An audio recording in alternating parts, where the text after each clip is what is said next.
The decision came without ceremony, but its meaning struck like a constitutional thunderclap.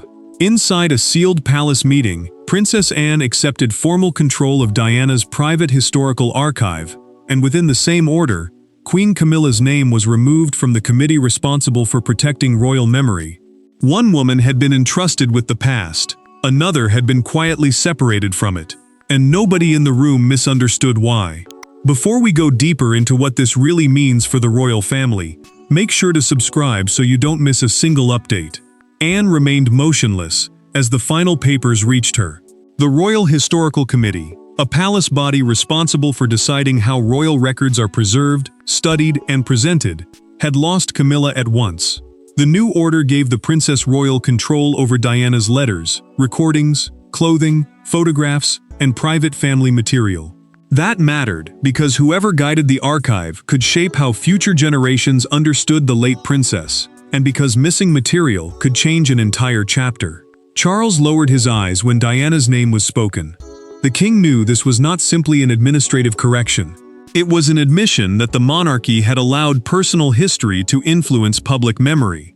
William sat nearby, silent because the future king had privately supported Anne only after discovering that several items linked to his mother had been delayed, reclassified, or blocked from display.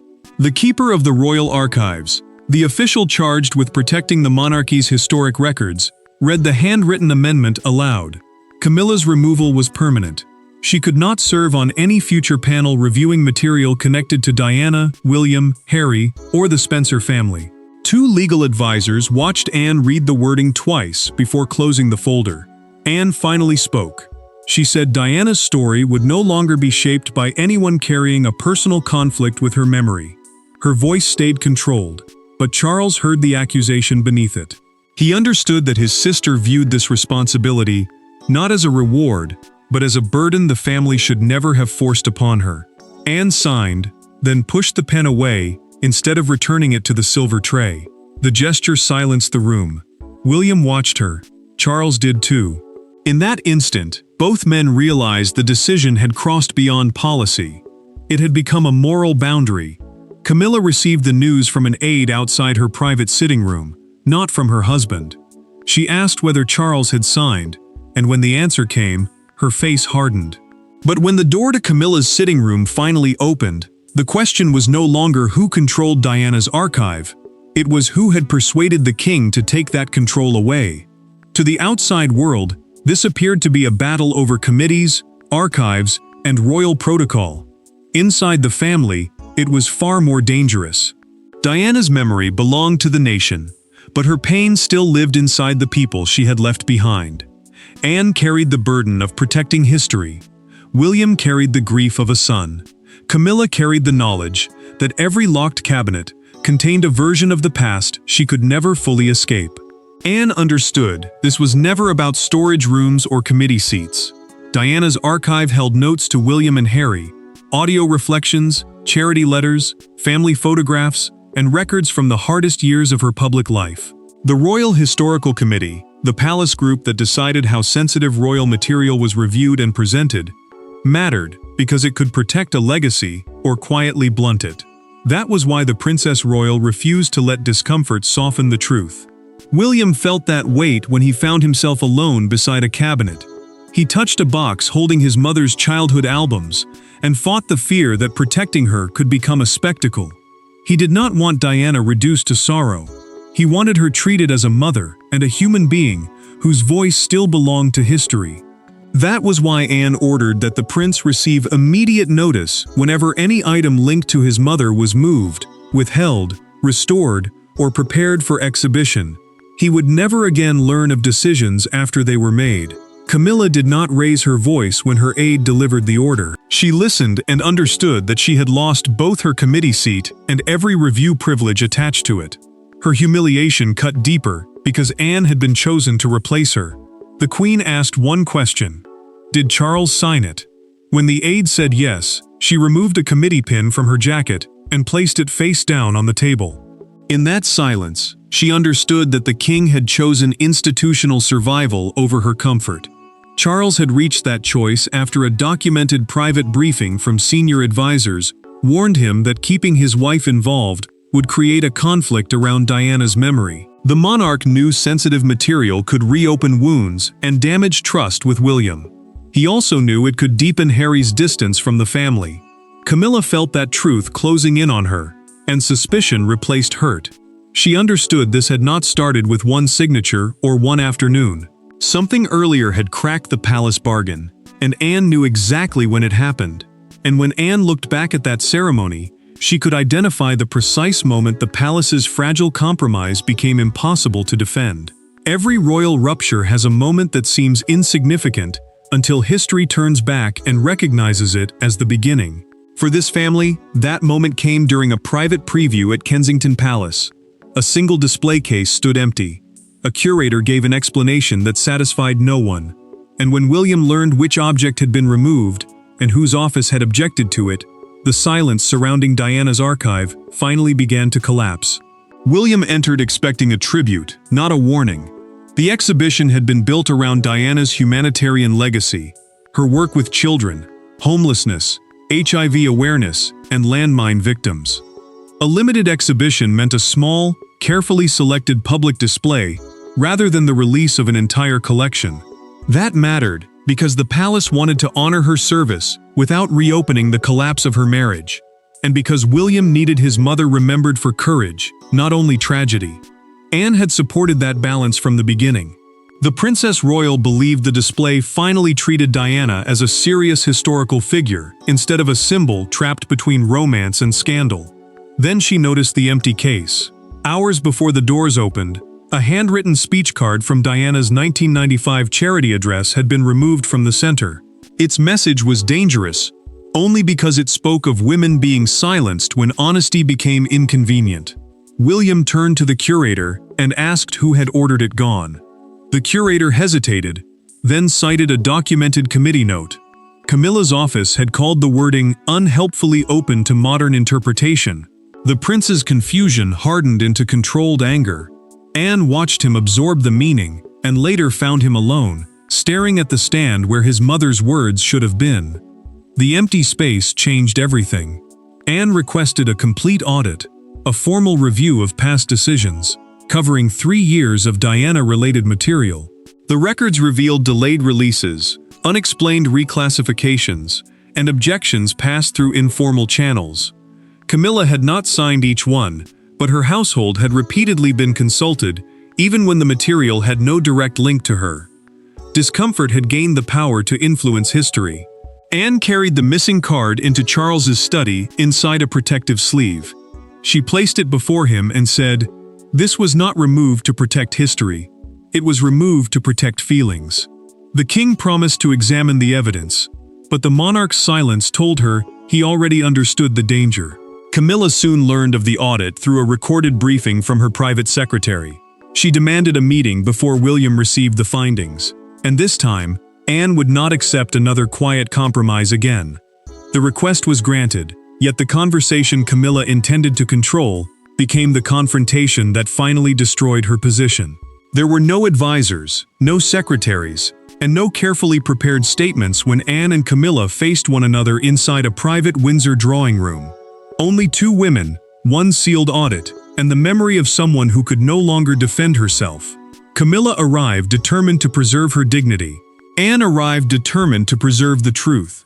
Before the meeting ended, one sentence would make reconciliation almost impossible. Camilla had demanded the meeting after learning that Anne's audit could reshape the historical committee and restrict household influence over the royal archives. The committee was the palace body that decided how royal history was reviewed and presented, while the archives held the monarchy's official records and private collections. That mattered, because control over access could decide whether uncomfortable evidence survived intact or disappeared behind polite language. Anne accepted one condition only: no aides, no edited summary, no retreat afterward.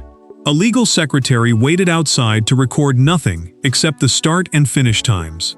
Camilla opened by accusing the Princess Royal of allowing William's grief to drive institutional policy. She argued that sensitive material could reopen divisions and wound people still living. Anne did not soften. She said sensitivity had become a disguise for suppression.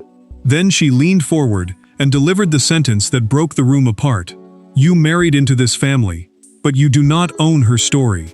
Camilla reached for a private note from Charles. The message warned that certain archive releases could distress the family, and the Queen treated it as proof that the king had supported restraint. Anne read it once, then exposed the weakness. The note was 2 years old.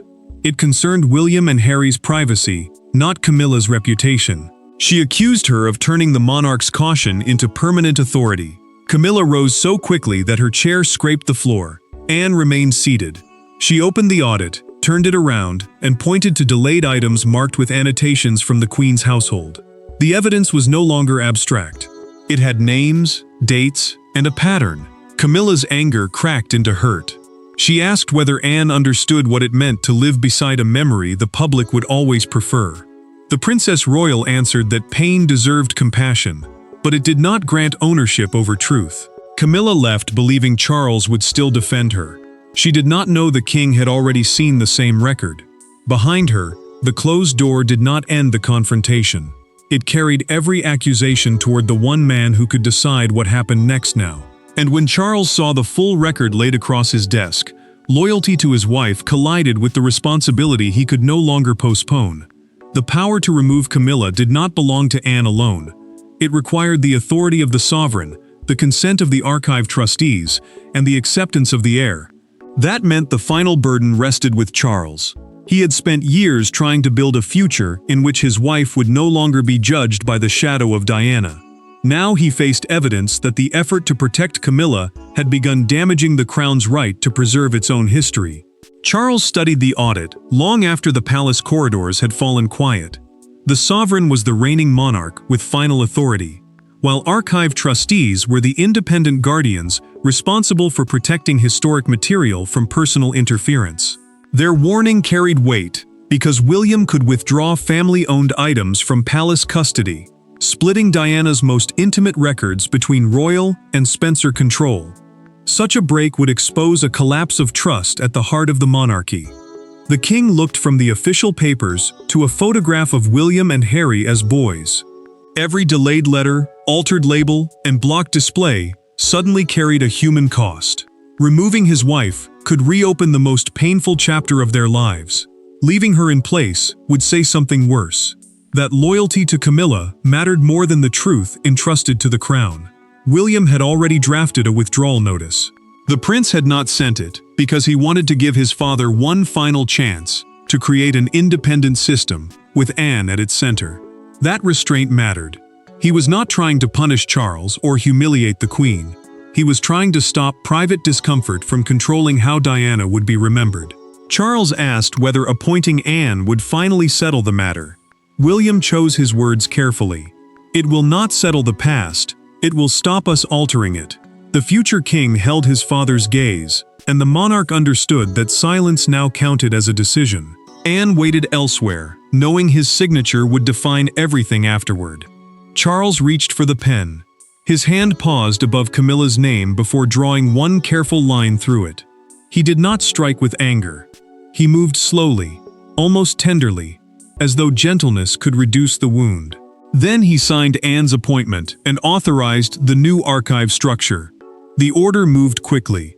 Committee rooms were secured, access codes were replaced, and staff received instructions before Camilla could appeal. The Queen still possessed her title, her marriage, and her place beside the king. Yet a different kind of power had vanished. By sunset, the Queen still held her title.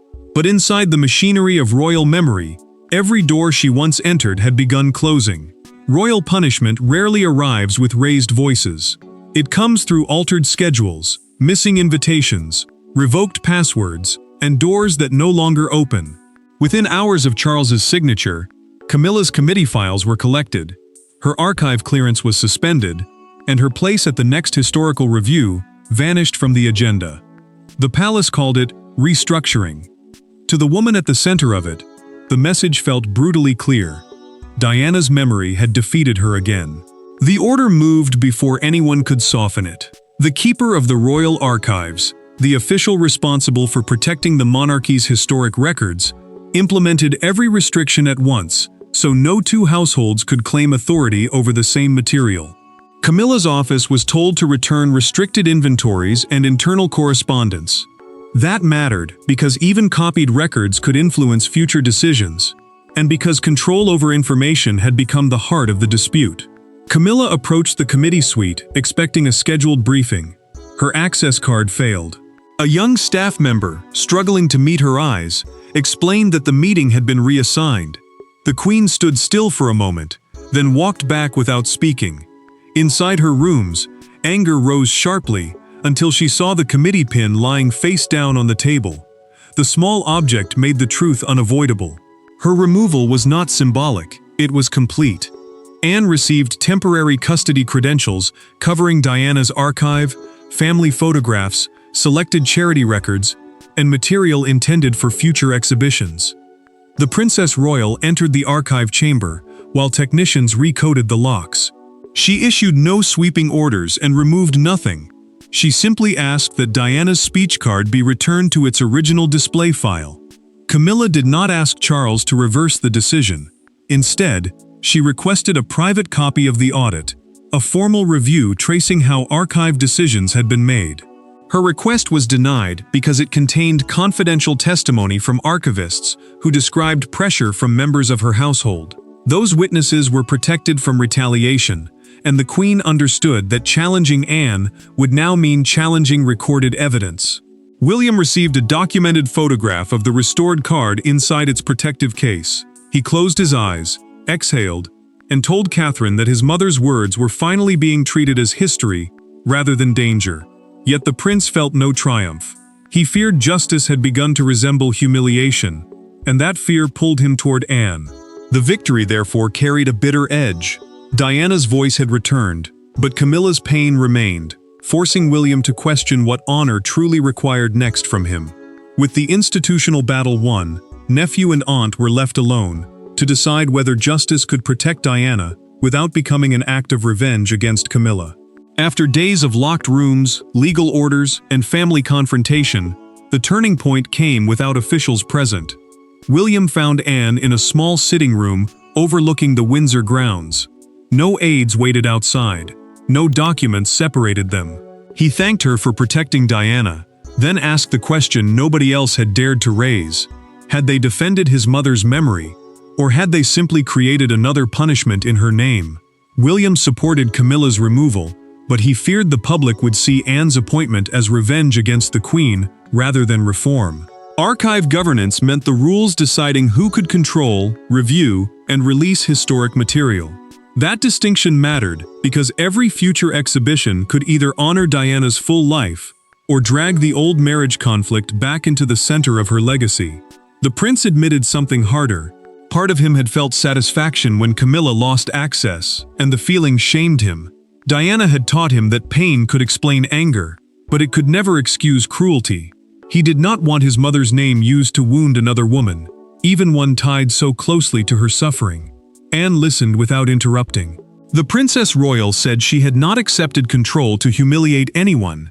She had accepted because the family had failed to draw a line between private discomfort and historical truth. If that line remained blurred, Diana's courage, mistakes, compassion, loneliness, and strength would always be edited according to whoever felt threatened. William then asked whether Camilla should retain any voice when material involved Charles or affected the privacy of living relatives. Anne proposed a safeguard. The Queen would receive notice whenever relevant material included her own correspondence, but she would hold no vote, no veto, and no power to delay release. That protected fairness without restoring control. The future king extended his hand across the table. Anne ignored the formality, stood, and embraced him instead.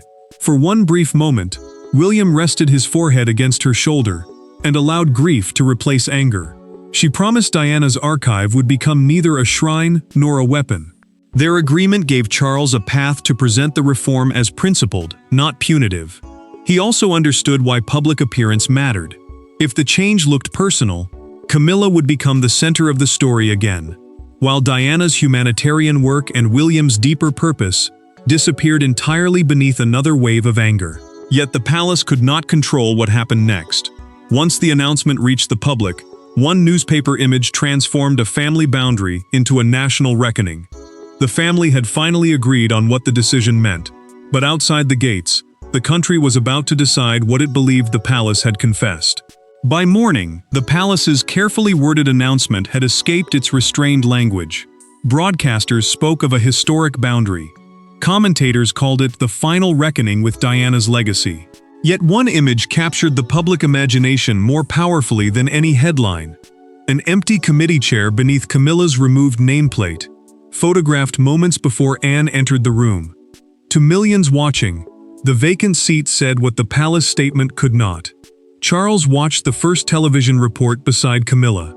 Neither spoke when the broadcaster contrasted Anne's new authority with the Queen's removal. The palace announcement confirmed that the Princess Royal would oversee the preservation and future presentation of Diana's archive, while the Queen Consort would no longer shape decisions involving the late princess. Officials called the change stronger archival independence, meaning historical records would be protected from personal influence. That mattered, because public trust depended on truth, surviving private discomfort. William feared the media would turn his mother's archive into another battlefield. Catherine sat beside him and reminded the prince that Diana's restored speech card had finally placed her own words at the center. The future king understood why that mattered. Without her voice, the story would again be built by commentators, rivals, and palace strategy, rather than the woman whose life had been reduced for years to conflict. Anne refused every staged photograph and every suggestion of a victory statement. The Princess Royal insisted that her first public archive event would focus on Diana's work with children, homelessness, HIV awareness, and landmine victims. Her choice blocked the easiest narrative, that this was simply one royal woman defeating another, and returned attention to the service the late princess had fought to make impossible to ignore. Outside Kensington Palace, a small crowd gathered beneath the gates carrying white roses. One woman raised a handwritten sign reading, "Let her words remain." Evening broadcasts repeated that image until it became the public symbol of the decision. By dawn, the Daily Chronicle placed the empty chair beside Diana's restored speech card beneath the headline, "Her history, her voice." Camilla saw the front page before breakfast. She folded it once and set it beside Charles without comment. The king knew a second statement might reduce the appearance of revenge, but Anne warned that too much explanation would make the family look frightened of its own decision. William agreed. The public had spoken, yet the final judgment still belonged to 4 people preparing to meet again. What waited inside that room would determine whether any of them could release Diana. Behind closed doors, there would be no cameras, no crowds, and no headlines. Only 4 people, deciding whether the past would remain a weapon or finally become history.